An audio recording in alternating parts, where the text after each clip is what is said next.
Secure 1 mark. ભારતનું share market જે છે એ હાલમાં 5th પોઝિશનથી 7th પોઝિશન પર પહોંચી ગયું છે. આપણા ભારતના શેર માર્કેટનું જે માર્કેટ કેપિટલાઇઝેશન છે એ અત્યારે 7મા નંબર ઉપર છે. માર્કેટ કેપિટલાઇઝેશનનો મતલબ થાય કે ભારતની અંદર જેટલી પણ કંપની છે એના શેર્સ છે એનું મૂલ્ય મલ્ટીપ્લાય કરીને જે કિંમત મળે એને કહેવાય માર્કેટ કેપિટલાઇઝેશન. તો ભારતનું માર્કેટ કેપિટલાઇઝેશન અત્યારે 4.84 ટ્રિલિયન છે. ટ્રિલિયન એટલે લાખ કરોડ. આને હું રૂપીઝમાં કન્વર્ટ કરું તો 484 લાખ કરોડ જેટલું માર્કેટ કેપ થાય.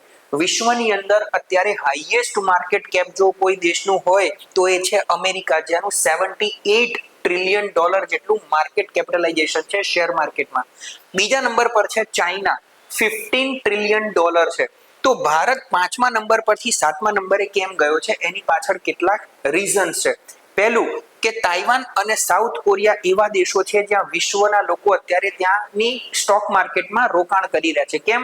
કારણ કે આ બંને દેશો જે છે એ સેમિકન્ડક્ટરનું ઉત્પાદન બહોળા પ્રમાણમાં વિશ્વમાં નંબર 1 લેવલ ઉપર કરી રહ્યા છે અને બીજું એઆઈ રિલેટેડ ચિપ્સ બનાવી રહ્યા છે. તો ભારતને શું કન્સર્ન છે? ભારત આજથી 1.5 વર્ષ પહેલા 5.4 ટ્રિલિયન ડોલર માર્કેટ કેપ ધરાવતું હતું, જે હવે ઘટીને 4.84 ટ્રિલિયને પહોંચ્યું છે. એમાં કેટલાક રીઝન્સ છે. પહેલું, આપણું જે આઈટી સેક્ટર છે એ આઈટી સેક્ટર હવે એની જગ્યાએ એઆઈ ખૂબ આગળ વધી રહ્યું છે. તો આઈટીના શેર્સમાં ઘટાડો જોવા મળ્યો છે. બીજું, ઇન્ટરનેશનલ લેવલ ઉપર યુદ્ધ જેવી પરિસ્થિતિ છે એટલે બહારની કંપનીઓને બહારના લોકો ભારતના શેર માર્કેટમાંથી પૈસા પાછા ખેંચી રહ્યા છે. તો હવે ભારતે પણ સેમિકન્ડક્ટર પોલિસી લોન્ચ કરી છે.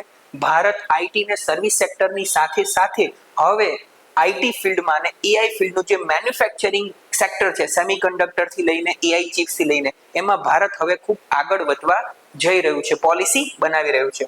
તો લેટ્સ સી નજીકના સમયમાં ભારત ફરીથી એ સ્થાને પહોંચે છે કે એનાથી આગળ વધે છે. Thank you.